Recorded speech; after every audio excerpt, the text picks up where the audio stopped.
Baik, bismillah. Assalamualaikum warahmatullahi wabarakatuh. Alhamdulillahi ala ihsani wa syukru lahu ala taufiqi wa amtinani.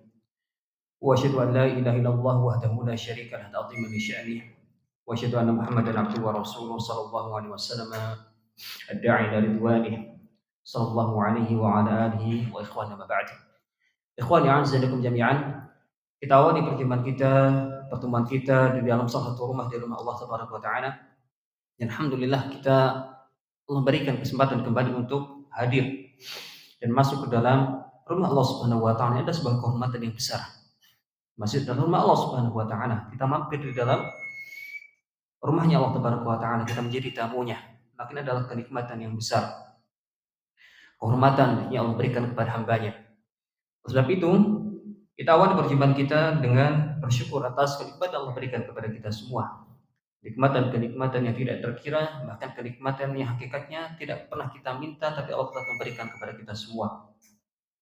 Kemudian, salawat dan salam tidak lupa kita aturkan kepada Nabi kita Muhammad sallallahu alaihi wasallam, pada keluarganya, para sahabatnya, dan seluruh umat yang senantiasa mengikuti jalan beliau ke akhir nanti. Ikhwani a'azzakum jami'an. Di dalam surat Al-Quraisy, Allah telah menyebutkan dua kenikmatan yang tidak bisa dipisahkan. Kita insyaallah sudah hafal semua surat Al-Quraisy. Hafal ya insyaallah ya? Insyaallah hafal. Yang pertama, li'ila fi Quraisy ila fihim rihlatash shita was-sayf falyabudu rabb hadzal bait alladzi at'amahum min ju'in wa amanahum min khauf. Pada ayat terakhir Allah menegaskan tentang dua nikmat yang diberikan kepada orang-orang Quraisy, dan ini pun berlaku kepada kita semua. Alladzi at'amahum min ju', yaitu Allah telah memberikan makanan yang menghilangkan rasa lapar. Wa amanahum min khauf, dan telah memberikan rasa aman. Dan kita mendapatkan itu semua, ikhwan fillah jami'an. Kedua nikmat ini ketika tidak bersatu, ada satu saja yang hilang, maka tidak bisa menjadi nikmat. Apabila seseorang memiliki banyak makanan, dia punya persediaan yang banyak, uangnya banyak, akan tapi satu kenikmatan dicabut, rasa aman. Perang di dunianya, perang di negaranya, apakah dia merasa nikmat ketika makan? Tidak akan. Tidak mungkin dia akan merasakan kenikmatan ketika makan dalam kondisi mencekam. Tidak mungkin. Sama halnya, apabila dibalik, kondisinya aman, akan tapi dia tidak punya makanan, nikmat? Tidak. Maka menggandingkan dua hal ini. Alladzi at'amahum min ju'in wa amanahum min khauf. Dan kita mendapatkan keduanya. Kita masih di dalam negara yang aman, tidak terjadi kudeta dan peperangan di dalamnya, dan kita doakan semoga negara Indonesia menjadi negara yang aman, negara yang diberikan pemimpin-pemimpin yang amanah. Demikian pula dengan rakyatnya. Jangan hanya berharap pemimpin yang amanah, akan tapi masyarakat yang tidak amanah. Karena pemimpin itu adalah cerminan dari rakyat. Ya, pemimpin adalah cerminan dari rakyat. Sebagaimana pernah dikatakan, dikeluhkan kepada khalifah yang keempat. Siapa namanya? Ali bin Abi Thalib radhiyallahu ta'ala anhu. Ketika ada yang protes kepada Ali bin Abi Thalib radhiyallahu ta'ala anhu, orang ini berkata kepada Ali, "Wahai Ali, kenapa kepemimpinanmu tidak sama seperti kepemimpinannya Abu Bakar dan Umar?" Apa jawab dari Ali? Ada yang tahu? Ali menjawab, karena dahulu ketika Abu Bakar dan Umar memimpin, rakyatnya seperti saya. Ketika Abu Bakar dan Umar memimpin, maka rakyatnya itu modelnya seperti saya. Sedangkan ketika saya memimpin, rakyatnya seperti kalian. Karena ikhwan karam a'azzakum jami'an, lagi-lagi pemimpin adalah cerminan dari rakyat. Apabila kita ingin mendambakan pemimpin yang ideal, maka jadikanlah kita menjadi rakyat yang ideal. Baik. Inilah dua kenikmatan yang besar. Itu kenikmatan makan dan kenikmatan mendapatkan rasa aman. Dan ikhwan karam a'azzakum jami'an, hidup kita begitu singkatnya. Kita mendengar dan kita telah melihat ada saudara kita, ada teman-teman kita yang sudah meninggal. yang sudah mati duluan. Dan kita pasti akan menyusul sebuah kepastian. Kullu nafsin dha'iqatul maut. Setiap yang berjiwa, setiap yang bernyawa di muka bumi ini pasti akan mati. Sampai pun para malaikat. Semuanya akan mati. Sebuah kepastian. Dan kita tidak tahu kapan kita akan mati. Dan tidak penting kapan kita akan mati. Tapi yang terpenting adalah apa yang telah kita siapkan untuk kematian kita. Kapan kematian itu tidak penting. Dan itu adalah kenikmatan. Ketika Allah menyembunyikan kapan kita akan mati, itu adalah nikmat dari Allah Subhanahu wa taala. Kalau seandainya setiap makhluk itu tahu kapan dia akan mati, bagaimana akan mati, di mana akan mati, hidupnya tidak akan tenang. Contoh sederhananya. Orang yang dihukum mati. Orang melakukan sebuah kasus pembunuhan yang sadis, misalnya pembunuhan berencana, kemudian diberikan atau dijatuhi hukuman mati. Wahai fulan, engkau akan mati sebulan lagi di jam sekian dan akan dilakukan eksekusi di tempat ini.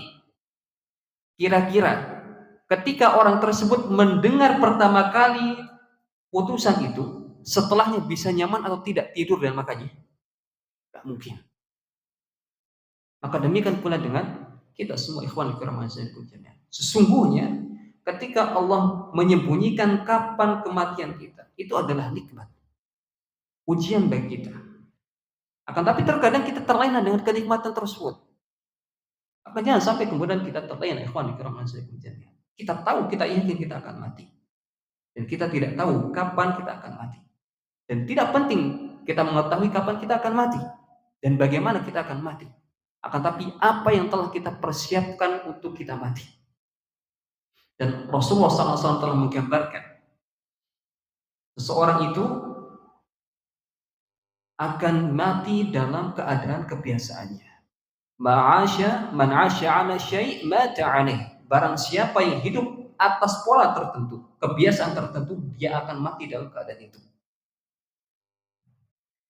Potretnya banyak, ikhwan. Mungkin kita pernah melihat di antara saudara kita, tetangga kita, ketika hidupnya dihiasi dengan judi, kemudian dengan mabuk-mabukan, kita dapati mereka banyak meninggal dalam keadaan tersebut. Demikian orang-orang yang soleh, orang-orang yang berusaha untuk mengamalkan amalan soleh, sering sholat berjamaah, sering sholat sunnah, membaca Al-Quran, pun mereka diwafatkan dalam keadaan demikian. Maka salah satu persiapan untuk kita bisa mati dalam keadaan indah adalah membentuk habit ataupun pola dari sekarang. Kita bentuk polanya.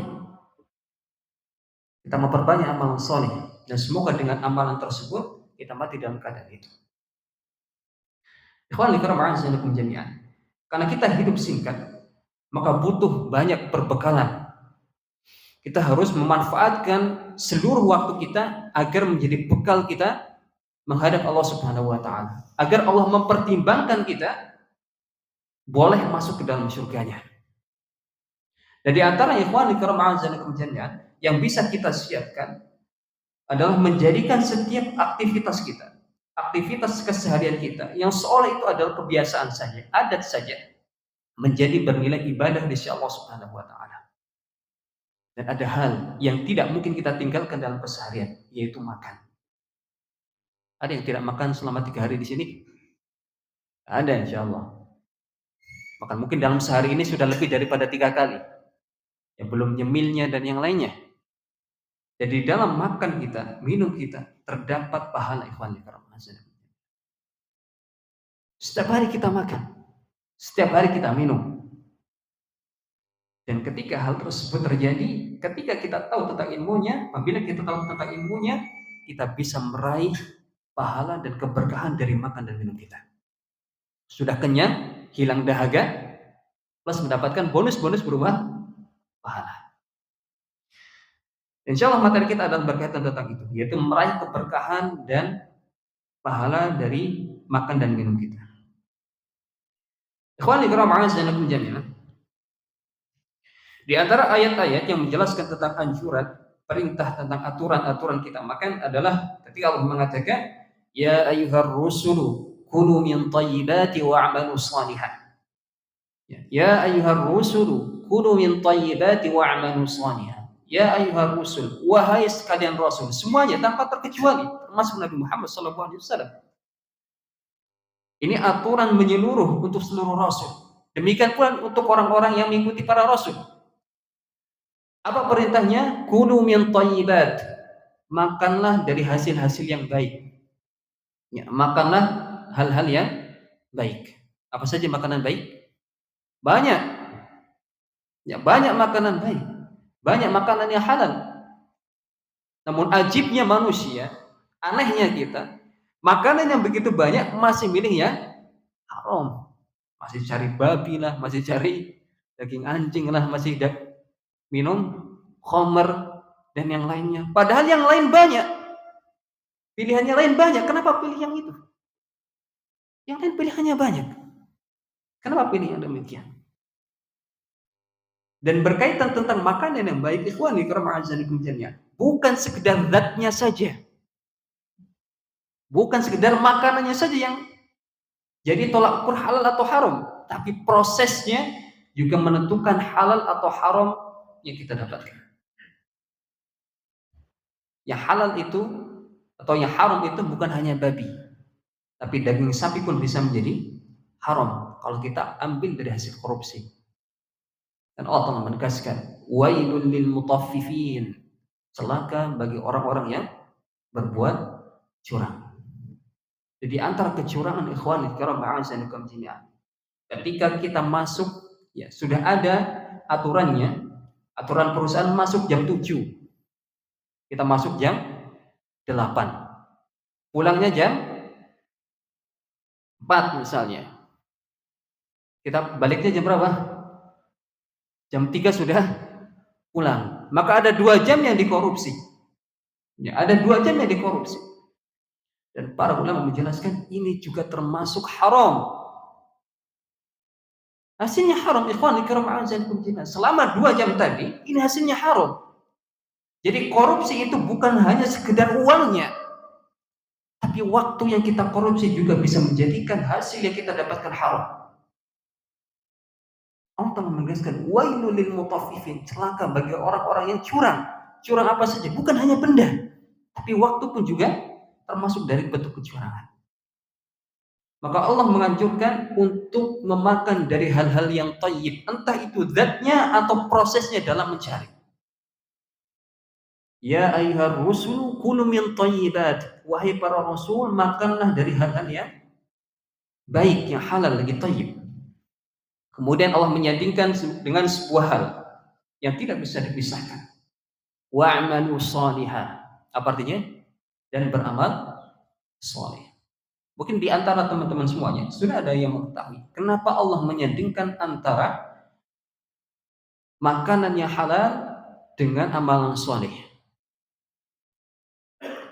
Allah menyandingkan 2 ayat ini atau satu ayat ini dengan 2 hal. Antara makanan yang halal, makanan yang baik dengan beramal saleh. Apa hubungannya? Hubungannya adalah ketika kita makan dari makanan yang halal, kita akan merasa ringan untuk melangkah ataupun mengerjakan amalan-amalan saleh. Pemahaman terbaliknya, ketika kita makan makanan haram ataupun dari hasil yang haram, lihatlah, untuk sholat, untuk ngaji, untuk baca Al-Quran, untuk berzikir akan terasa berat. Ini yang dijelaskan oleh para ulama. Kenapa Allah menyandingkan antara makanan yang halal dengan amalan saleh? Ini tidak bisa dipisahkan. Dan Rasulullah SAW telah menegaskan, kullu lahmin nabata min suhtin fannaru awladih. Setiap daging yang tumbuh dari hasil yang haram, entah zatnya haram ataupun proses pencariannya haram, fannaru awladih, maka neraka lebih berhak untuk menjadi tempatnya. Jangan korbankan diri kita ikhwan dengan sedikit benda haram, dengan sedikit hasil yang haram, kemudian Allah campakkan kita ke dalam neraka. Dan a'udzubillah min dzalik, apabila hasil tersebut kita berikan kepada anak dan istri kita, Langsung kita menjadi pemimpin yang keterlaluan, kepala keluarga yang keterlaluan. Kalau mau masuk neraka, masuk sendiri saja. Jangan kemudian ajak-ajak keluarganya. Karena Allah mengajak untuk kita membentengi dari neraka dan keluarga-keluarga kita. Maka ini adalah korelasi antara dua perintah tadi dalam satu ayat. Ya ayyuhar rusulu kulu min thayyibati wa'malu shalih. Wahai sekalian rasul, makanlah dari makanan yang baik dan beramal saleh. Kemudian, ikhwan fillah a'azzanakum jami'an, lengkapnya agama Islam ini, sempurnanya agama Islam ini, kebanggaan kita terhadap agama Islam karena begitu detailnya, begitu lengkapnya. Ternyata di dalam makan pun kita sudah diatur sedemikian rupa. Ya, sudah diatur dengan begitu detail. Dan kalau kita melakukan hal tersebut karena kita mengilmui, kita paham, memang ini aturannya, dan kita melakukan kebiasaan tersebut karena memang sudah diatur demikian, maka setiap kita makan pun akan mendapatkan pahala yang begitu banyak. Aturan yang pertama, ikhwan fillah a'azzanakum jami'an, adalah an-nahyu 'anil akli wasyurbi fi aniyati adh-dhahabi wal fiddah. Enggak boleh kita makan dari bejana, piring ataupun gelas yang terbuat dari emas ataupun perak. Poin yang pertama, tidak boleh makan dari bejana, piring, mangkok ataupun apapun itu yang terbuat dari emas ataupun perak. Sekaya apapun kita, meskipun kita dapat harta karun misalnya, tidak boleh kita menjadikan emas-emas tersebut menjadi tempat kita makan. Apa alasannya? Karena ada dalil yang melarang. Rasulullah SAW telah melarang dengan jelas dan tegas. Di mana sahabat Hudzaifah pernah menceritakan, sami'tu Nabiy sallallahu alaihi wasallam yaqul, aku pernah mendengar Nabi Muhammad SAW pernah bersabda, la talbisul harira walad dibaj. Jangan pernah kalian wahai para laki-laki pakai pakaian apapun itu, baju, sarung ataupun apapun itu yang terbuat dari sutra. Kita mampu beli sutra, ya kita mampu beli pakaian yang terbuat dari sutra. Sisa-sisa banyak, harta kita sudah nggak berseri misalnya. Meskipun mampu, tidak boleh bagi laki-laki untuk mengenakan pakaian dari sutra. Karena sutra ini kekhususan untuk perempuan. Dan kalau kita melihat ikhwan fillah a'azzanakum jami'an, setiap aturan Allah, setiap syariat Allah Subhanahu wa taala adalah bentuk kebaikan Allah Tabaraka wa taala pada kita.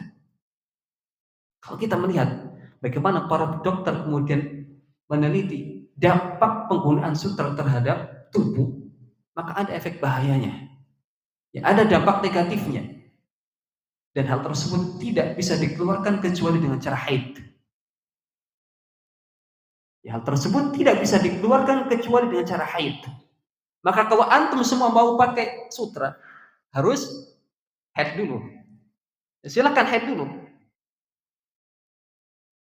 Ya, jangan pernah, meskipun kita punya harta yang banyak, jangan kita memakai pakaian dari sutra. Wala tashrabu fi aniyati adh-dhahabi wal fiddah wala ta'kulu fi sihafihima. Dan jangan pernah minum ataupun makan dari tempat-tempat yang terbuat dari emas ataupun perak. Sekaya apapun kita, ikhwan fillah jami'an, sekaya apapun kita. Rasulullah SAW menjelaskan, fa innaha lahum fid dunya wa lana fil akhirah. Karena sesungguhnya bejana yang terbuat dari emas dan perak, gelas yang terbuat dari emas dan perak, ataupun piring ataupun mangkok, ini adalah jatahnya orang-orang kafir di dunia. Mereka nggak dilarang. Ya, mereka silahkan, ya, silahkan pakai, dan jatah kita di akhirat. Sedangkan bejana dari emas dan perak adalah jatah orang-orang yang beriman ketika masuk ke dalam surga. Makanya para ulama juga menjelaskan, orang-orang yang makan dan minum dari bejana perak sama ancamannya dengan orang-orang yang minum khamr. Ada sebuah hadis yang masyhur, ikhwan fillah jami'an. Ketika orang menjadi kecanduan dengan khamr, menjadi pecandu miras di dunia, maka Allah haramkan, Allah jauhkan, Allah halangi dia mendapatkan kenikmatan bisa minum khamr di surganya Allah Subhanahu wa taala. Jadi salah satu kenikmatan di surga adalah minuman khamr. Allah telah menjelaskan di dalam ayatnya yang mulia. Wa min khamril ladzati lisyaribin. Di surga itu ada sungai-sungai yang isinya adalah khamr. Ladzati lisyaribin, yang enak untuk diminum dan tidak memabukkan seperti halnya yang berada di dunia.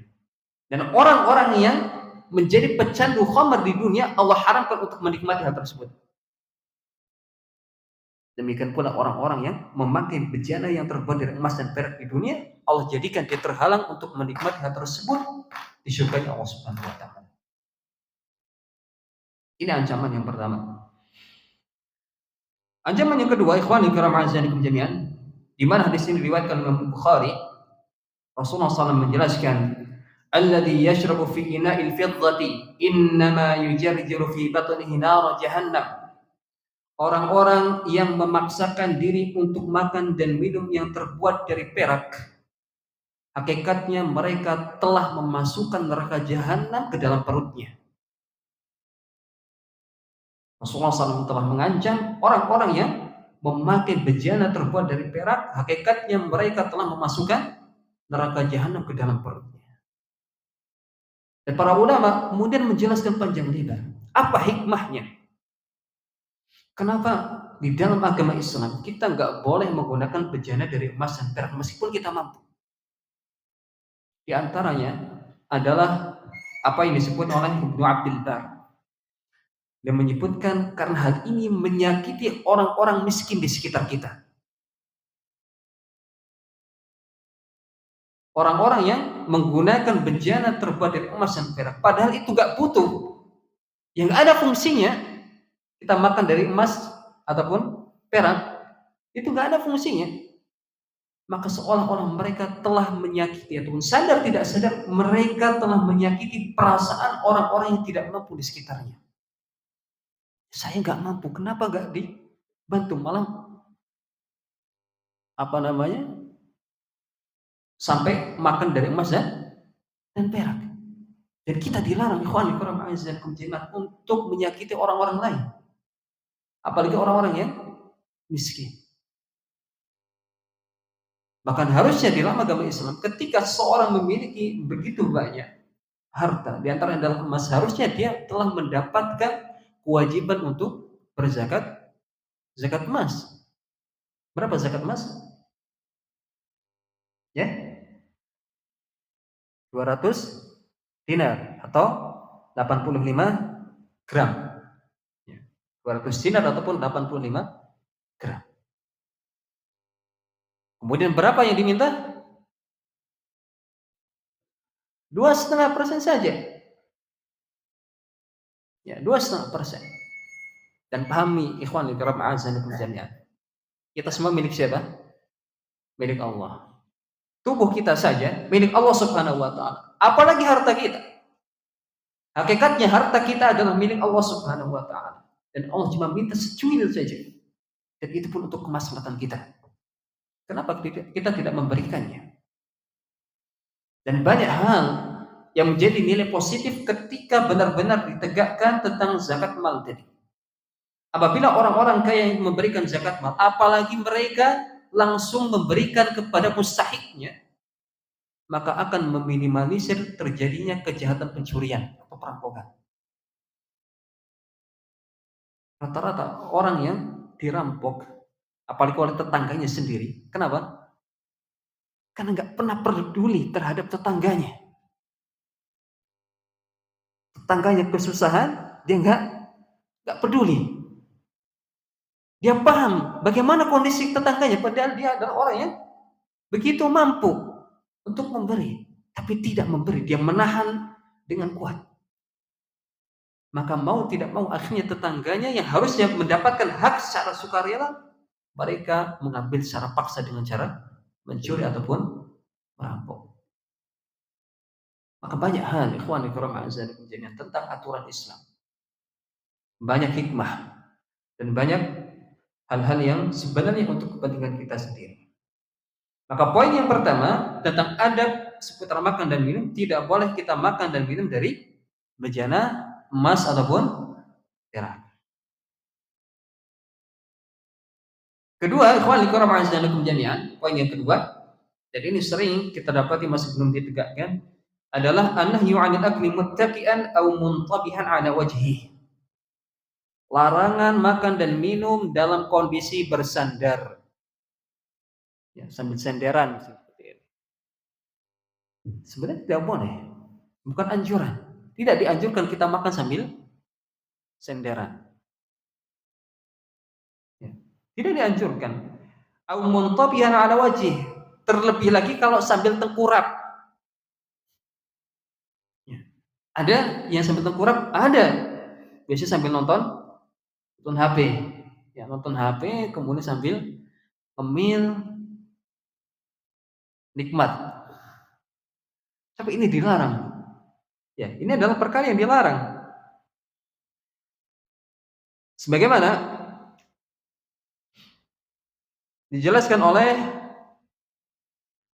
seorang sahabat yang mulia Abu Juhaifah, dia pernah menceritakan, kuntu 'inda Rasulullah sallallahu alaihi wasallam faqala li rajulin 'indah la akulu wa ana muttaqi. Ketika beliau bersama Rasulullah sallallahu alaihi wasallam, maka Rasulullah SAW memberikan wejangan secara langsung tanpa ditanya, tapi langsung memberikan wejangan. Apa kata Rasulullah SAW? La akulu wa ana muttaqi. Aku tidak pernah makan dalam kondisi bersandar. Ya, tidak pernah Rasulullah SAW makan sambil senderan. Itu tidak pernah. Emang di kalangan para ulama berbeda pendapat tentang bagaimana hay'ah atau bentuk dalam bersandar itu sendiri. Ya, ada yang seperti tidur miring ya, sambil gini, itu juga disebut bersandar.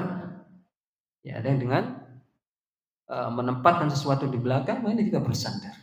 Anak lihat ikhwan dikiram azzakum jami'an. Jauhi. Ya, makan dalam kondisi bersandar, apalagi misalnya kita pakai kursi misalnya, kemudian kita sampai belakang seperti ini juga termasuk dari bersandar. Ya, termasuk dari bersandar. Dan tanamkan dalam jiwa kita, apabila kita melakukan makan tanpa bersandar, dapat pahala dari Allah Subhanahu wa taala. Ya. Kita nggak makan dari bejana emas dan perak, bukan karena nggak punya. Ya, beda antara nggak punya dengan tidak mampu.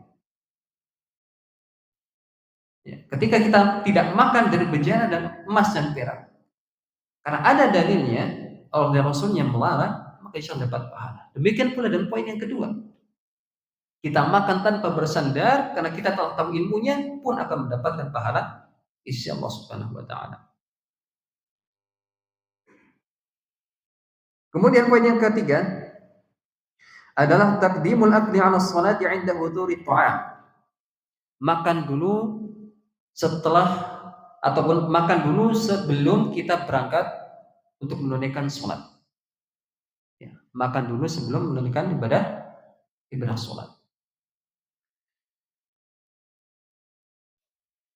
Sebagaimana hadis ini diriwayatkan oleh Imam Bukhari dan Muslim dan imam yang lainnya, Rasulullah SAW telah menegaskan, "Idza wudi'a al-'asya'u wa uqimatis shalatu fabda'u bil 'asya'."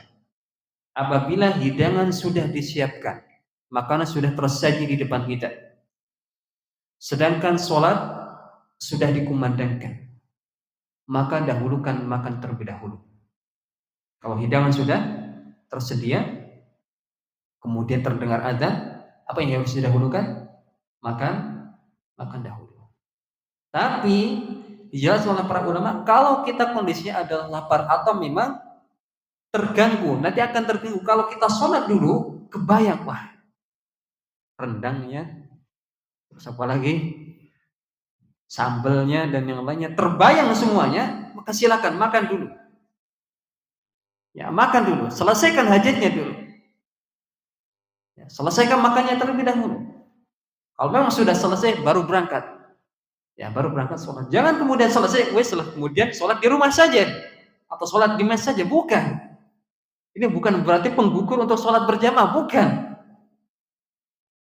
Tapi mana yang harus didahulukan antara makan dan sholat ketika makan tersebut sudah dihidangkan. Jadi makan dahulu, selesaikan makannya, baru berangkat ke masjid. Bukan berangkat tidur ke mes, bukan. Silakan makan dulu. Kalau makan sudah selesai, kemudian baru berangkat sholat. Fungsinya adalah tadi agar ketika kita sholat itu bisa lebih khusyuk, bisa lebih khusyuk ataupun fokus. Karena berkaitan dengan khusyuk, ikhwan fillah, ma'azanikum, jangan berat. Sholat untuk khusyuk itu berat. Jangankan yang tidak paham tentang makna Al-Quran, makna dari bacaan sholat, yang paham tentang bacaan sholat saja masih berat. Apalagi ditambah dengan bayangan makanan-makanan yang enak, tambah berat. Ya. Makanya dalam kondisi sholat kita benar-benar mendesain suasana yang bisa mendatangkan kekhusyuan.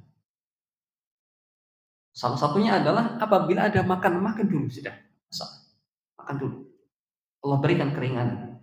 Ya, Allah berikan keringanan. Silakan. Kalau sudah selesai, kemudian sholat. Ya, kemudian sholat. Dan ini juga berlaku pada beberapa hal yang lain. Sebagaimana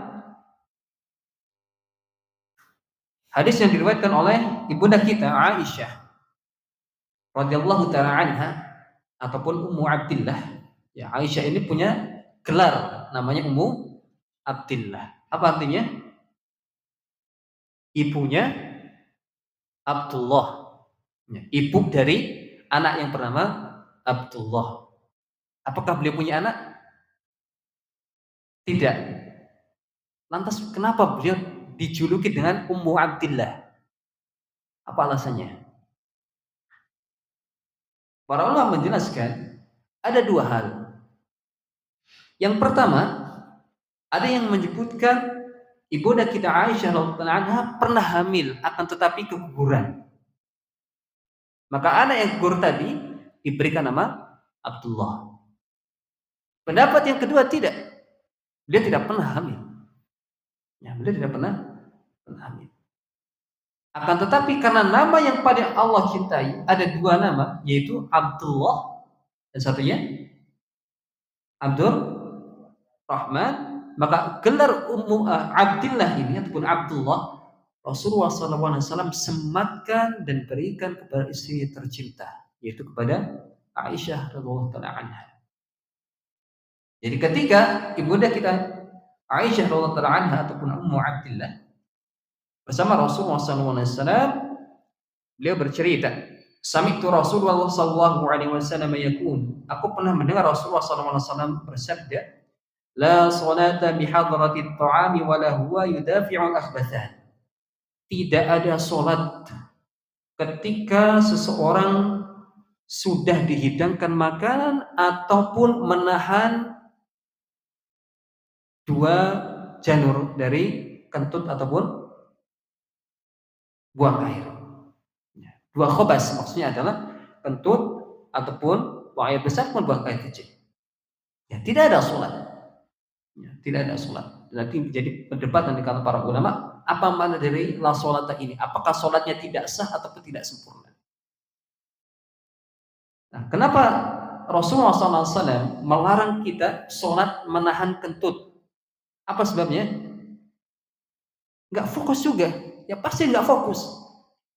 Sholat yang disertai sambil menahan kentut ataupun buang air besar ataupun buang air kecil, mustahil untuk khusyuk, mustahil. Demikian pula dengan orang yang tergambar makanan ketika sholat, mustahil untuk khusyuk. Ya, pasti yang terbayang adalah makanannya. Ya jangan keterhidang makanan lah. Sholat Isya tadi, kita bisa khusyuk atau tidak? Dari takbir sampai salam. Bisa 100% khusyuk? Berat. Apalagi ditambah dengan hidangan makan yang sudah tersedia dan menahan kentut ataupun buang air besar. Maka mustahil untuk khusyuk. Dan Allah minta ketika kita sholat, kualitasnya yang ditingkatkan, bukan hanya kuantitas, tapi kualitas kekhusyuan kita kepada Allah Subhanahu wa taala. Maka poin yang ketiga kita ulang, di dalam adab makan adalah mendahulukan makan ketika sudah dihidangkan dibanding sholat. Baik. Ini yang ketiga.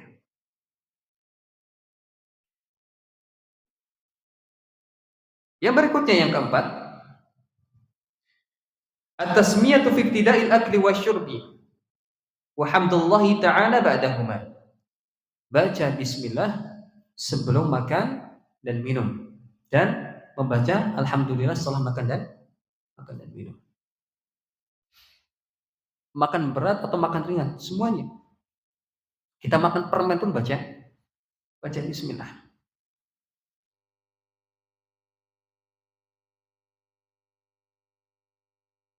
Sebagaimana ini dinasihatkan kepada seorang sahabat ketika dia masih kecil, yaitu Umar bin Abi Salamah. Ketika Umar bin Abi Salamah makan bersama Rasulullah SAW, tangannya itu kemana-mana. Ya biasa anak kecil. Ambilnya bukan cuma cukup satu tangan, dua tangan sudah maju semuanya. Ya ngambil semuanya. Maka Rasulullah SAW, Nabi kita Muhammad SAW memberikan nasihat yang begitu lembutnya, sehingga nasihat ini membekas. Dia ceritakan hal ini bukan ketika kecil, tapi ketika beliau sudah dewasa. Jadi beliau senantiasa ingat pesan ini dari Rasulullah SAW. Beliau pernah mengatakan, ketika beliau hadir di jamuan Rasulullah SAW, maka beliau mengatakan sebuah nasihat yang disampaikan oleh beliau, Nabi kita Muhammad SAW, ya ghulam, samillah, wahai anak kecil, bacalah bismillah sebelum makan. Dan ini salah satu hal yang dapat kita ambil pelajarannya adalah memberikan nasihat bukan hanya kepada orang yang kita kenal saja, bukan hanya kepada keluarga kita saja. Apabila kita mendapatkan kesempatan untuk menyampaikan nasihat, sampaikan, termasuk hanya kepada anak kecil. Boleh jadi itu membekas. Ya, boleh jadi hal tersebut menjadi ilmu yang bermanfaat yang senantiasa akan digunakan oleh anak tersebut.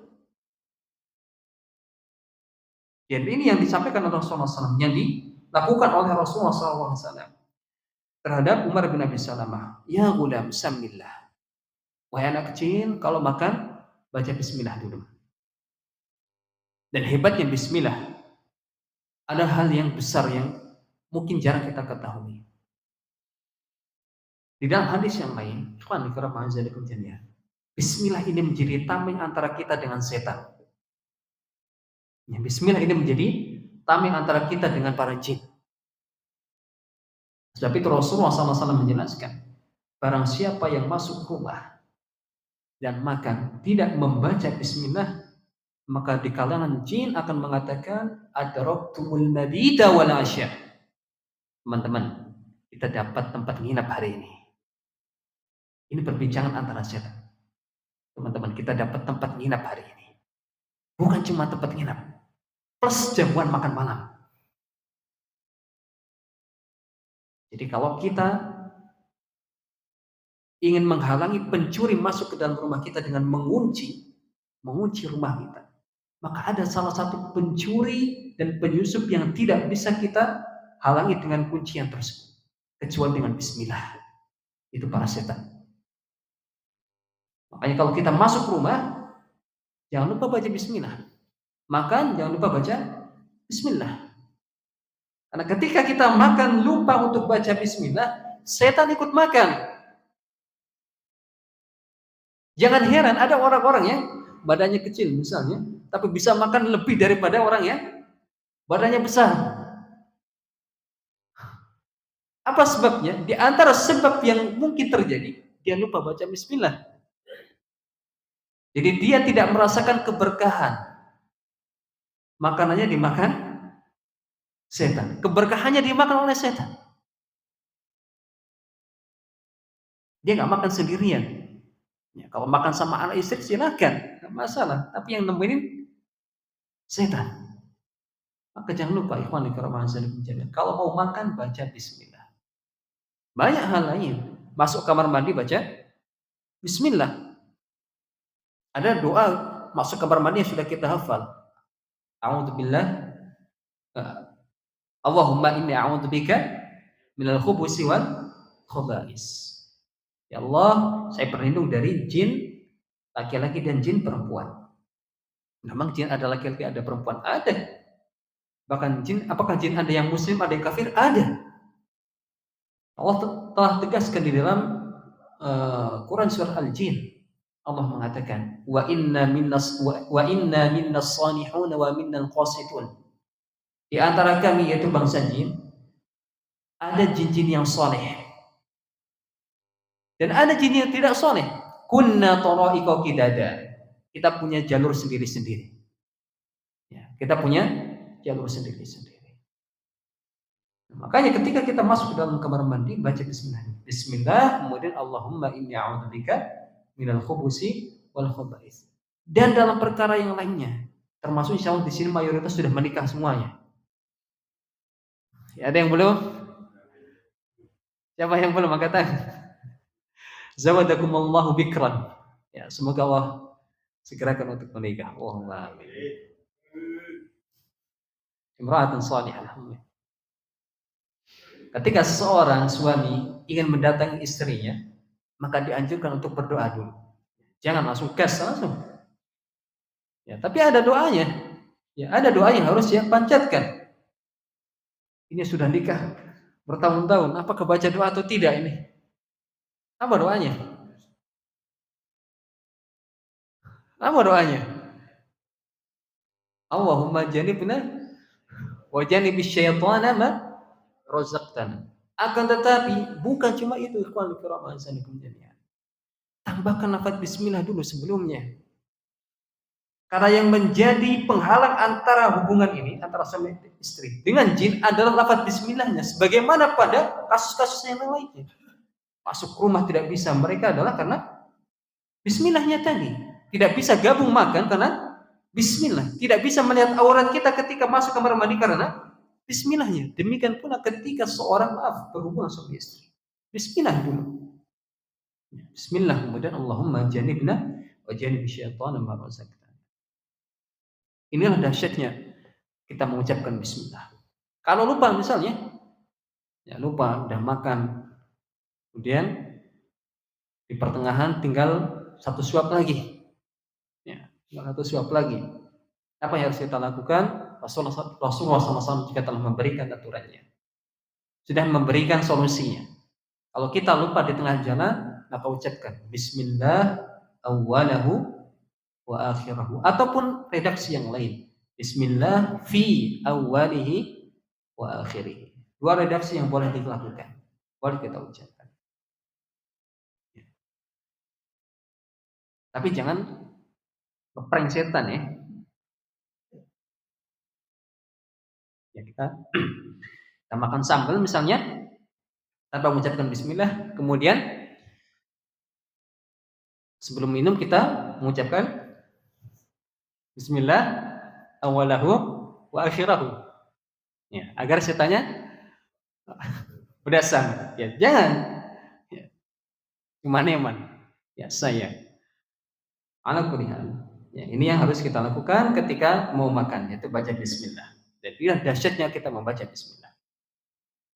Kalau sudah selesai, apa yang harus kita lakukan? Baca alhamdulillah. Muji Allah Subhanahu wa taala. Rasulullah SAW telah menjelaskan, man akala ta'aman, barang siapa telah makan makan apapun itu, kemudian dia membaca alhamdulillahilladzi at'amani hadza wa razaqanihi min ghairi haulin minni wa la quwwah, ghufira lahu ma taqaddama min dhanbihi.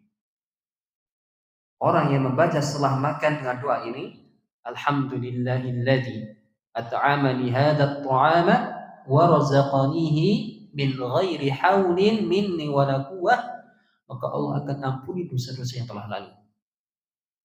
Kenyang sudah, nikmat sudah, dosanya diampuni pula. Baca alhamdulillah tadi. Insyaallah ya husnuzan baca alhamdulillah semuanya. Ya hafalkan doanya. Karena kita makan berkali-kali dalam sehari, ikhwan.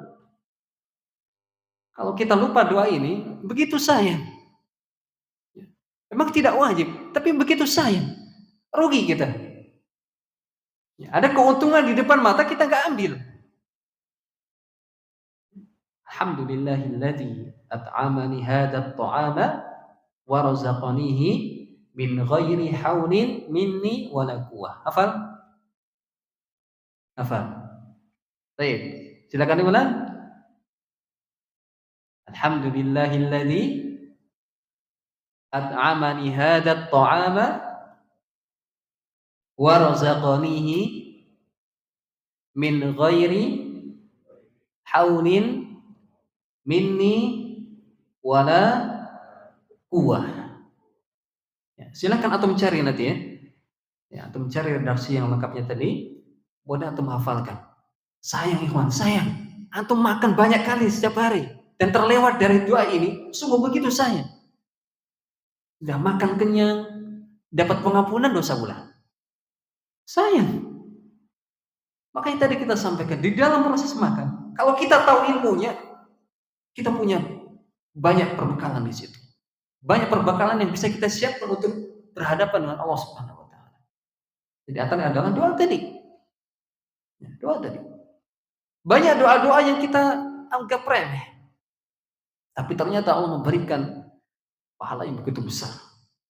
Ya, pahala yang begitu besar. Ya, doa setelah makan, doa kemudian setelah wudu. Ya, doa setelah wudu hafal atau tidak? Hafal. Apa janjinya? Ketika kita membaca doa setelah wudu, doanya apa? Asyhadu an la ilaha illallah wahdahu la syarikalah wa asyhadu anna Muhammadan abduhu wa rasuluh. Allahumma ja'alni minat tawwabina waj'alni minal mutatahhirin. Apa kata Rasulullah SAW? Futtihat lahu abwabul jannati tsamaniyah wa yadkhuluha min ayyi syaa'. Dibuka semua gerbang pintu surga, ikhwan. 8 gerbang pintu surga dibuka. Silakan antum masuk lewat pintu mana, silakan. Doanya ringkas. Dan kita sudah butuh insya Allah minimal 5 kali tadi. Doanya ringkas. Tapi yang menjadi pertanyaan, kita mau atau tidak mengamalkan itu? Ya berkaitan tentang dunia, kita begitu semangatnya. Tapi kalau tentang akhirat, bagaimana kabar tentang semangat kita? Padahal kita yakin semuanya kita akan mati. Dan dunia yang kita punya sekarang ini akan ditinggal semuanya. Maka jangan sampai kita terlewat dari hal-hal yang sebenarnya ringan dan punya pahala yang besar di sisi Allah Subhanahu wa taala. Jadi antaranya adalah tadi doa setelah makan. Silakan antum cari. Ya, nanti silakan cari dan dihafalkan. Baik. Kemudian banyak hal sebenarnya yang akan kita bahas berkaitan tentang adab makan ini, tapi kita cukupkan satu lagi, yaitu poin yang kelima, istihbab raf'il luqmati 'inda suqutiha wa mas'u ma 'ulqa biha wa ma 'allaqa biha wa akalaha. Ikhwan, a'azzanakum jami'an. Terkadang kalau kita makan itu kita suka jaim. Ya, kalau kita makan kita suka jaim. Ada yang jatuh, sudahlah biarin. Ya, sudahlah biarin. Ada kerupuk yang jatuh, ada nasi yang terjatuh dari piring. Ya kalau jatuhnya di kotoran silakan, nggak diambil. Tapi kalau jatuhnya masih bersih, ambil lah. Ya kalau jatuhnya di kotoran, misalnya kotoran ayam dan yang lainnya, ya silakan dibuang. Tapi kalau jatuhnya hanya di sekitar situ, ambil. Jadi anjuran Rasulullah SAW. Rasulullah SAW pernah bersabda, "Idza waqa'at luqmatu ahadikum falyakhudha falyumit makana biha min adab wa liya'kulha wa la yad'aha lisyaitan." Rasulullah SAW telah menjelaskan, kalau seandainya makanan kalian itu jatuh, ambil. Ya diambil, bersihin. Ya, bersihin dari hal-hal yang kotor. Kecuali tadi, kalau kotorannya ya kotoran hewan misalnya, masuk ke tempat kotoran ayam misalnya, ya silakan dibuang kalau itu. Tapi kalau kotoran-kotoran biasa, ambil. Ya ambil dan bersihkan kemudian dimakan. Apa sebabnya? Karena kita tidak tahu di mana letak keberkahan makanan yang kita makan. Antum tahu di mana keberkahan makanannya ketika makan? Nggak tahu. Makanya di dalam agama Islam pun, kalau makan kita diusahakan habis. Ya, diusahakan sampai habis. Jangan ambil kebanyakan, mending ambil sedikit nanti kurang tambah. Daripada ambil banyak-banyak nggak habis. Ambil sedikit-sedikit. Kalau memang kurang nanti ambil lagi, silakan. Demikian pula dengan yang jatuh tadi. Boleh jadi ternyata yang jatuh tadi adalah titik keberkahan makanan yang kita makan. Dan tadi kita sebagai seorang muslim, apalagi di zaman ini sering jaim, ikhwan. Ya, jaga image lah, sudahlah biarin. Nanti gampang ambil lagi.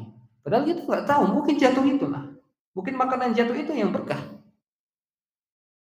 Dan makanan yang kita makan nggak ada keberkahan. Maka ambillah. Semoga itu menjadi keberkahan dari makanan yang kita makan. Kalau makanan itu berkah, ikhwan, ya tubuh kita akan sehat. Ketika kita habis makan itu biasanya semangat. Banyak habis makan malah lemes. Ya, habis makan bukannya kemudian semangat bekerja, malah awalnya ngantuk. Ya, mungkin di antara sebabnya adalah keberkahan tadi yang hilang. Ya, apalagi sampai membuang-buang makanan. Membuang makan-makan. Dan kalau keberkahan ini hilang, ini mungkin menjadi salah satu sebab. Terkadang rezeki kita menjadi seret. Karena kita menghilangkan keberkahan, kita membuang keberkahan. Dahulu pernah di pondok kami, ketika ada santri membuang makanan, apa perintahnya? Meskipun sudah di tong sampah, ambil. Jadi ambil. Karena kita nggak tahu, ikhwan, di mana letak keberkahan. Dan kalau kita membuang makan makanan tadi, boleh jadi itu salah satu sebab Allah menerima, Allah menurunkan adab untuk kita kekurangan rezeki. Sedikit apapun yang jatuh, ambil. Selama memang masih bisa dibersihkan. Inilah beberapa hal yang bisa kita lakukan dalam adab makan. Yang pertama apa? Nggak boleh makan dari bejana emas dan perak. Yang kedua, jangan bersandar ketika makan. Ketiga, baca bismillah sebelum makan. Dan alhamdulillah setelah makan. Jadi cari ya doa setelah makannya tadi. Alhamdulillahilladzi at'amani hadza ta'ama wa razaqanihi min ghairi haulin minni wala quwwah. Kemudian yang keempat,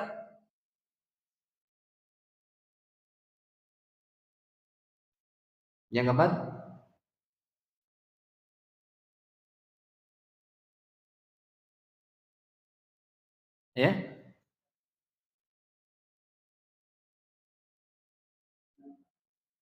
mengambil makanan ketika jatuh. Ya, mengambil makanan ketika jatuh. Baik. Banyak hal sebenarnya yang akan kita bahas, tapi karena waktu yang membatasi kita, supaya kita bisa membahas pada kesempatan yang lain. Dan ini adalah ladang. Kita makan, dapat pahala, ini adalah kesempatan yang besar. Kita makan pasti sehari. Pasti. Minimal 3 kali. Belum yang ngemil dan yang lainnya. Maka jadikan makan tersebut juga bernilai pahala di sisi Allah Subhanahu wa Ta'ala. Dan banyak hal yang bisa bernilai pahala. Tapi dalam makan ini yang kita pelajari, semoga kita bisa mengamalkannya. Sehingga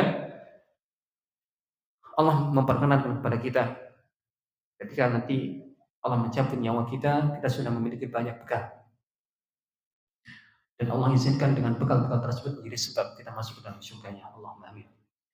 Tatut benar kafaratul majlis. Subhanakallahumma bihamdika asyhadu an la ilaha illa anta astaghfiruka wa atubu ilaik. Assalamualaikum warahmatullahi wabarakatuh.